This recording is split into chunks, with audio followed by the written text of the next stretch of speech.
ଡାଲମା ଆମ ଓଡ଼ିଶାର ପ୍ରିୟ ଓ ପସନ୍ଦ ଏବଂ ଘରେ ଘରେ ପରିଚିତ। କାର୍ତ୍ତିକ ମାସରେ ଅରୁଆ ଭାତ ସହ ବିନା ପିଆଜ ରସୁଣରେ ପ୍ରସ୍ତୁତ ଡାଲମାର ସ୍ୱାଦ ଗୋଟେ ନିଆରା ଅନୁଭୂତି। ନମସ୍କାର, ଓଡ଼ିଆ ବୋଉ କିଚେନରେ ଆଉ ଗୋଟେ ନୂଆ ଭିଡ଼ିଓକୁ ଆପଣଙ୍କୁ ସ୍ୱାଗତ କରୁଛି।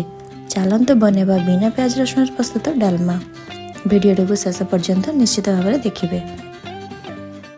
ଡାଲମା ପାଇଁ ଭିଜା ହୋଇଥିବା 2 କପ୍ ହରଡ଼ ଡାଲି, 1 କପ୍ ମୁଗ ଡାଲିକୁ ନେବା, 2 ଇଞ୍ଚର ଅଦା ଛେଚା ନେବା, ଫାଳେ ନଡ଼ିଆର କୋରା ନେବା, ସେଥିପାଇଁ 2ଟି ଶୁଖିଲା ଲଙ୍କା, ତେଜପତ୍ର, 1 ଚାମଚ ଜିରା, 1 ଚାମଚ ପାନମଧୁରୀ, 1 ଷ୍ଟାର ଫୁଲ, ଗୁଜୁରାତି, ଡାଲଚିନି, ଗୋଲମରିଚ ନେବା। ଏଥିପାଇଁ ଆଳୁ, ପୋଟଳ, ସାରୁ, ଅମୃତଭଣ୍ଡା, 1 ବଡ଼ ଟମାଟୋ, ବାଇଗଣ, ଫୁଲକୋବି, ବୋଇତାଳୁ ନେବା। ପ୍ରଥମେ ସ୍ପେଶାଲ ମସଲା ପ୍ରସ୍ତୁତ କରିବା। ସେଥିପାଇଁ ପ୍ୟାନ୍ରେ ମସଲା ଗୁଡ଼ିକୁ ଭାଜି ନେବା, ଲୋ ଫ୍ଲେମ୍ରେ ରଖିକି ଗ୍ୟାସ୍କୁ।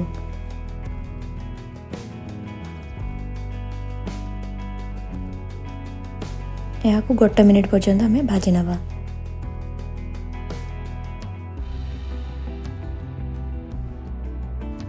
ଏବେ ଏହା ହୋଇଯାଇଛି, ଏହାକୁ ଗୋଟେ ପ୍ଲେଟ୍କୁ କାଢ଼ି ନେବା।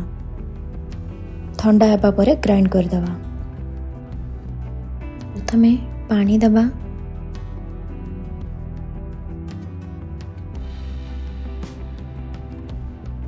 ପାଣି ଗରମ ହେବା ପରେ ଡାଲି ଗୁଡ଼ିକୁ ଦେବା।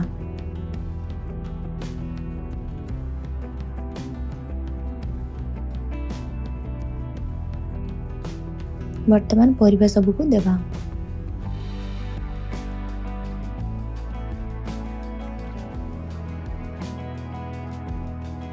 ଏବେ 1 ଚାମଚ ଲୁଣ, ଅଧା ଚାମଚ ହଳଦୀ ଗୁଣ୍ଡ, ଏହାକୁ ଭଲ ଭାବରେ ଗୋଳାଇବା।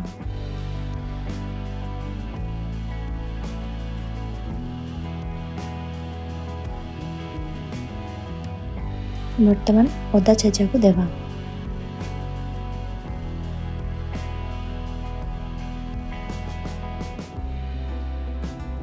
ଏବେ 20ରୁ 25 ମିନିଟ୍ ପାଇଁ ଢାଙ୍କୁଣି ଦେଇଦେବା। ଗ୍ୟାସ୍ର ଫ୍ଲେମ୍କୁ ହାଇରେ ରଖିବା।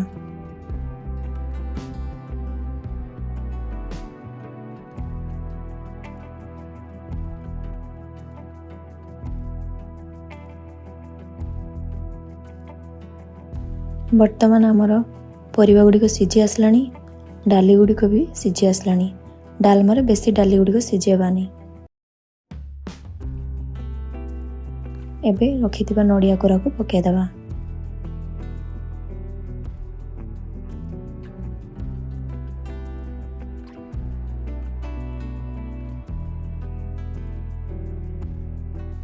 ଗ୍ରାଇଣ୍ଡ କରି ରଖିଥିବା ମସଲାକୁ ଦେବା।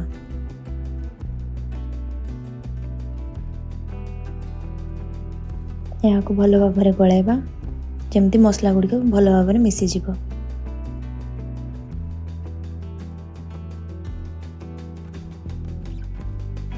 ଏବେ ତଡ଼କା ପ୍ରସ୍ତୁତି କରିବା।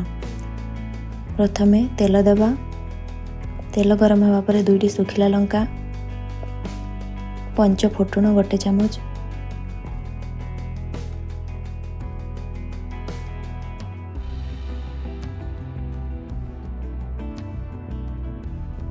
ଅଧା ଚାମଚ ଜିରା,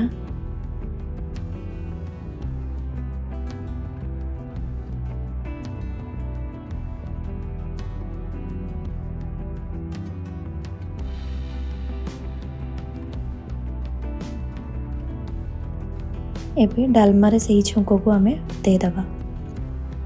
ପକାଇ ଦେଇ ସାଙ୍ଗେ ସାଙ୍ଗେ ଢାଙ୍କୁଣି ଦେଇଦେବା। ତାର ବାସ୍ନା ସେଇ ଭିତରେ ହିଁ ରହିଯିବ।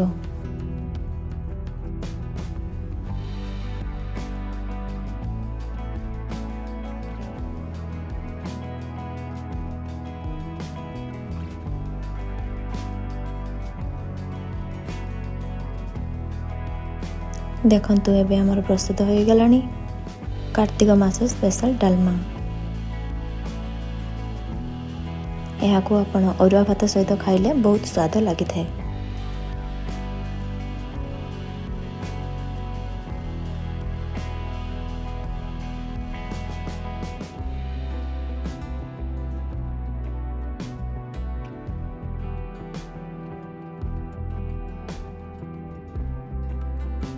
भिडियोटी जदि पसंद आसथिबो निश्चित लाइक शेयर एवं सब्सक्राइब करंतु।